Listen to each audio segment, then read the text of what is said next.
vocês estão coletivamente juntos, desde que vocês não pleiteiam esse direito individualmente. Pode desistir?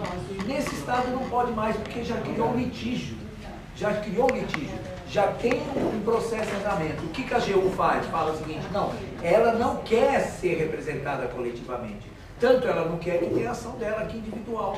E eles cortam isso, como o doutor falou, isso chama litispendência. Não pode ter no judiciário você pedir 2 vezes o mesmo direito.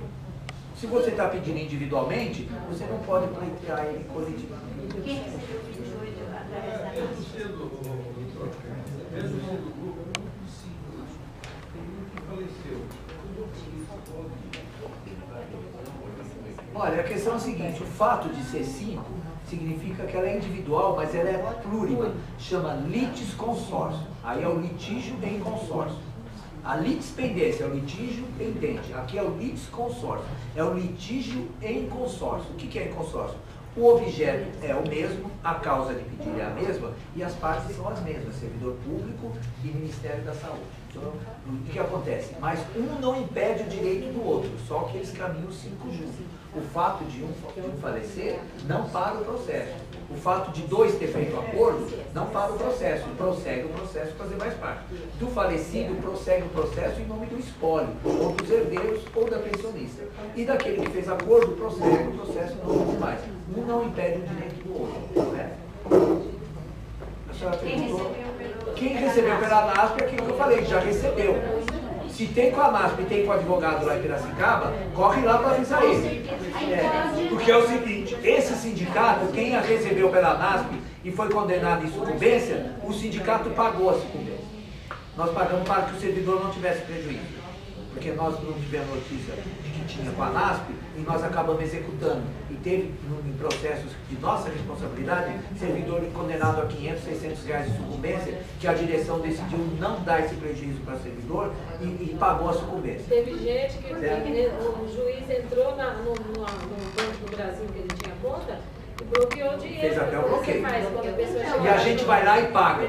Mesmo não tendo culpa nossa, o sindicato, para não trazer prejuízo para o servidor, essa direção decidiu pagar isso daí. Só que os advogados particulares não vão dar essa moleza, não. Então, lá na nossa agência tem 3 funcionários que receberam os 28 pela NASP e saiu a ação também desse advogado de Piracicaba e elas receberam o dinheiro. Também. Elas não sabiam do que ação era, veio lá no Banco do Brasil, ela foi lá e recebeu.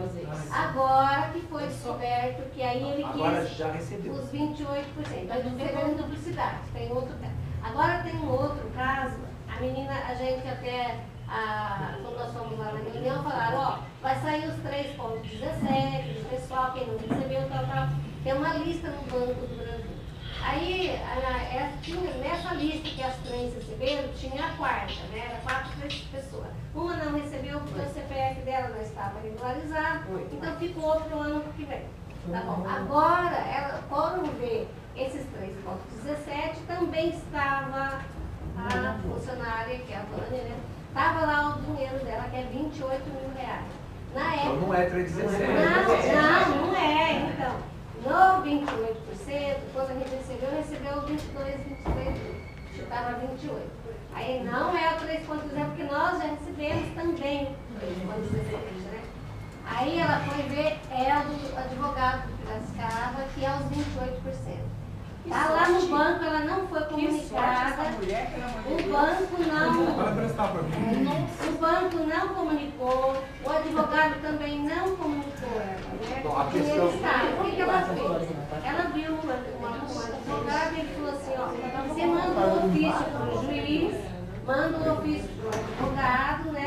Que o dinheiro está lá e que ela está desistindo da ação, porque ela não vai receber o dinheiro, esse dinheiro. É o procedimento esse ou não? A questão é essa, vamos falar. Quais são as consequências aí? Se já está lá no banco, já recebeu, ela só não retirou. Processualmente ela já recebeu, já produziu os efeitos, já teve imposto de renda na fonte e o ano que vem já vai vir cobrado o imposto sobre esse valor. É o primeiro, vai vir mais uns 6, 7 mil para ela pagar o ano que vem. Nossa. Primeira consequência.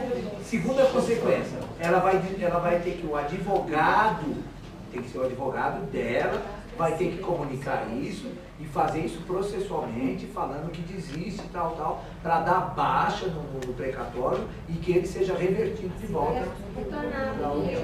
Porque o que acontece? Se ela receber 2 vezes, o que ela acontece? não quer receber. Se ela receber 2 vezes, ela pode futuramente sofrer um processo por onde? Um processo pela Fazenda Federal, o que acontece? E ela pode ter, inclusive, um dia ela vai vender um imóvel, eles não vão fazer a execução desses valores, mas um dia ela vai vender um imóvel e quando ela tirar a certidão dela está positiva. E ela não consegue vender um bem, ela não consegue fazer um financiamento. É isso. Por isso que aquela senhora que eu contei de 82, ela falou, doutor, não estou nem aí, porque não vai acontecer nada. É lógico, ela está certa. Mas não é. O mais correto é isso. Só que ela vai ter que pedir, ela vai ter que ter um contador também a reversão do imposto retido na fonte e para ela declarar isso depois do ano que vem. Ela vai ter problema com o fisco também. Nós temos também caso, só para ajudar aí, o servidor sofreu um processo administrativo. Porque recebeu 2 vezes, o doutor Lúcio defendeu 2 servidores, casos concretos, que depois de anos, 9 anos que a pessoa tinha recebido, veio um processo administrativo do INSS, ou do órgão, né, que a pessoa esteja, porque a pessoa recebeu 2 vezes. Então, inclusive, quem recebe também está sujeito a justamente responder um processo administrativo. Porque essas que receberam estavam aposentadas, mas essa é da ativa.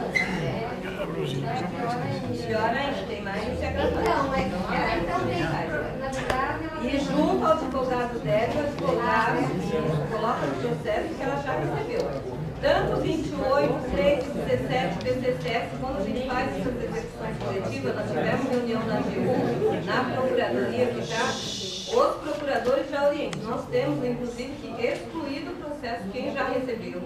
Pessoas que têm advogados particulares, para poder excluir a execução coletiva do processo. Esse é o procedimento. Então, lá tem mais gente que também está nessa ação desse advogado. Hoje, pode-se fazer um requerimento desistindo da ação Sim, dele. e ele vai querer os honorários dele naquilo que ela recebeu com a LASP, não tenha dúvida disso. Aí vai ter que pagar também. 2 vezes, vai pagar o honorário 2 vezes. Olha, pegando esse gancho aqui, eu vou falar do PCCS, a gente já está quase terminando. Só porque nós vamos perguntar só para o gente. À vontade. Como que a gente faz para saber em qual grupo que a gente está? Tem que mandar um e-mail. Eu vou deixar o meu e-mail no final da reunião. Vocês podem mandar, inclusive, para o meu e-mail que eu encaminho. Nós temos uma equipe de estagiários. Olha, pessoal, eu quero dizer para vocês que eu sei que a demanda é grande e os 317, a gente não tem lá um call center para atender a categoria. Então vocês imaginam, mas nós temos lá 12 estagiários, eles têm que fazer serviço de jurídico, atendimento também, nós temos 2 administrativos, então muitas vezes tem dificuldade de falar por telefone, às vezes é mais fácil mandar por e-mail. Por isso que eu disponibilizo o meu e-mail, e por uma coisa mais grave, mais urgente, eu deixo o meu celular pessoal também para os servidores, não tem problema nenhum. Mas não é que a gente não quer atender, a demanda é muito grande. O servidor, nessa ansiedade de quando vai sair, liga toda semana. E uma semana para outra não mudou muita coisa no processo. Né? O processo é mais devagar. O PCCS é a mesma coisa. Nós temos a ação coletiva, né, isso? E muitos servidores, né? Primeira questão do PCCS. Nós temos a ação coletiva, tanto da saúde quanto do INSS. O da saúde não tem problema ainda.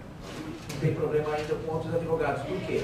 Porque tem a ação coletiva. A ação coletiva, o governo vem espelhando que não cabe mais. É assim, nós ganhamos a ação já, transitou em julgado há mais de 8 anos, eles entraram com recurso de revista.